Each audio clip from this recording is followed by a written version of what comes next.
The Lord be with you. A reading from the Holy Gospel according to Luke.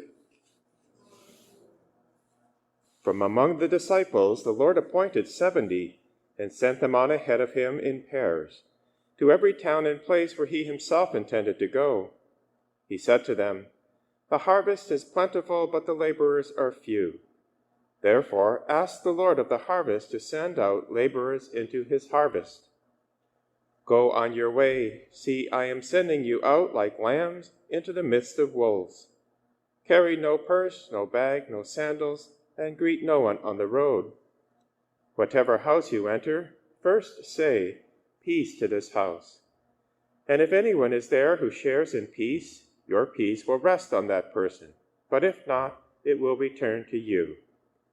Remain in the same house, eating and drinking whatever they provide, for the laborer deserves to be paid. Do not move about from house to house.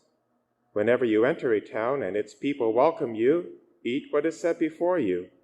Cure the sick who are there, and say to them, 'The kingdom of God has come near to you.'"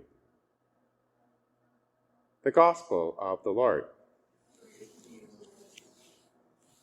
Today we celebrate the memorial of Saints Timothy and Titus, two of the disciples of St. Paul, and of course, followers of Christ. The readings give us three important aspects of how the church continues from generation to generation, is built up and flourishes. The first is found in the first reading from Titus chapter 1, where St. Paul says to Titus, "I left you behind in Crete for this reason, that you should appoint elders in every town as I directed you." Well, there's the first pillar of a strong church, and that is apostolic succession. This teaching authority that is given through the handing on of the faith. And that's exactly what St. Paul is doing here. St. Paul, who was a bishop, appointed Titus and likely anointed Titus as bishop. And now he's sending Titus to this island and saying to Titus, "Appoint priests throughout the island in every town, as I directed you." The second point is found in the alternate first reading from 2 Timothy chapter 1, where again Paul says to his beloved Timothy, "I am reminded of your sincere faith, a faith that lived first in your grandmother Lois and your mother Eunice, and now I am sure lives in you." For there we have the handing on of the faith through the family, the domestic church, being passed on from generation to generation. And that's how Timothy grew up in the faith and then became a great help to St. Paul, who anointed Timothy as a bishop. And Timothy served time in prison with Paul and was later martyred. The third is found in the Gospel, where Jesus now implores all of us as the faithful to hand on the faith. We're told in Luke chapter 10 that Jesus appointed 70 and sent them on ahead of him in pairs to every town and place. And he said to them, "The harvest is plentiful, but the laborers are few. Therefore ask the Lord of the harvest to send out laborers into his harvest."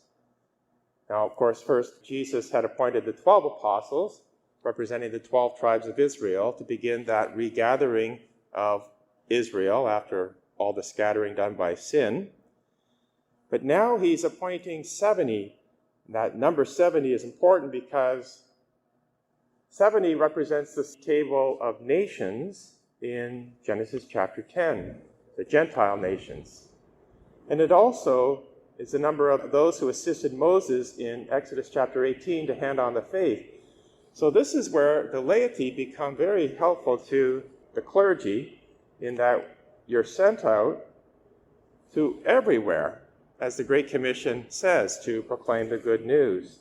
Now notice they're sent out not in single file, but pairs, because they're sent out as sheep into the midst of wolves. They need each other.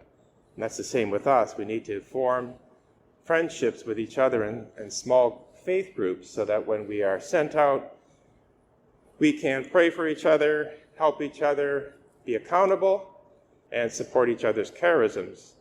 So that unity and community is so important in evangelization. But then Jesus says, take no possessions, no staff, no sandals, no bag, and greet no one on the road.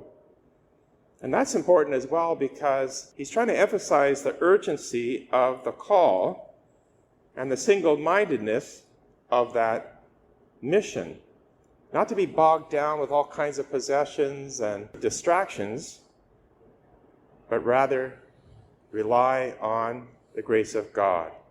So those three areas that were right in the early church were instrumental in overturning the Roman Empire. That's why the faith spread so rapidly, because these three pillars were set up and they maintain today. And we're involved, every one of us. So let's thank God that he's calling us, because, even more so today, the harvest is plentiful, but the laborers are few. Therefore ask the Lord of the harvest to send me and you, laborers, into his harvest.